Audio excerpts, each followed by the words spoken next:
1 ரூபான்னு போறீங்களா, என்ன மிச்சம் வச்சுக்கிறீங்க கேட்டாங்க. மிச்சம் வச்சுக்கிறது இருக்குது, நிறைய வச்சுக்கிற மிச்சம் அப்படின்னாங்க. இது காட்டு பணத்தை அப்படின்னாங்க.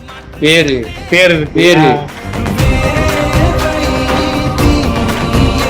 கனடா வந்து போன் பண்றான், எனக்கு யூகே வந்து போன் பண்றான், ஹைதராபாத் போன் பண்றான். யாருக்கு வரும்? கோடி கோடியா பணம் அவனுக்கு கிடைக்காது. நான் நிக்கிறேன் அதுல.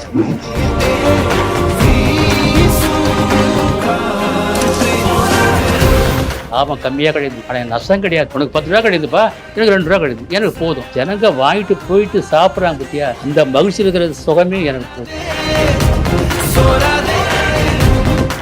சென்னையில 1 ரூபாய்க்கு வடை கிடைக்கும் அப்படின்னு சொன்னா நம்ப முடியுதா? ஆனா 72 வயசுல 1 ரூபாய்க்கு வடைய விற்பனை செஞ்சுட்டு வராரு இந்த முதியவர். ஈடுபாட்டோட விரும்பி செஞ்சா எந்த வேலையும் சலிப்பு தட்டாது, இந்த வயசுலயும் தான் ஈடுபாட்டோட வேலை செய்யறேன் அப்படின்னு பெருமிதத்தோட சொல்றாரு இந்த முதியவர். சென்னை அரும்பாக்கத்துல 1 ரூபாய் வடை கடை அப்படின்னு தேடினீங்கன்னாவே ஈஸியா இந்த கடையை கண்டுபிடிச்சிடலாம். அந்த அளவுக்கு சென்னை மட்டும் இல்லாம வெளிநாடுகள் வரைக்கும் இவர் ரொம்பவே பிரபலமா இருக்காரு. ஒரு சின்ன ஐடியா இருந்தா போதும், இந்த காலகட்டத்தில் அதன் மூலமா நம்மளுடைய தொழிலை சிறப்பா செய்ய முடியும் அப்படின்றத செஞ்சு காட்டியிருக்காரு இவரு. அதுவும் இந்த காலகட்டத்தில் 1 ரூபாய்க்கு வடை கிடைக்கிறது அப்படின்றது ரொம்பவே ஆச்சரியமான ஒண்ணு. இப்போ இருக்கக்கூடிய செலவுல 1 ரூபாய்க்கு வடை கொடுக்கிறது அப்படின்றது ரொம்ப கஷ்டம். ஆனாலுமே தனக்கு லாபம் வரலனாலும் பரவாயில்ல, தன்கிட்ட வந்து 1 ரூபாய்க்கு வடை வாங்கி சாப்பிட்டுட்டு நிம்மதியா போறாங்களே, அதுவே போதுங்க.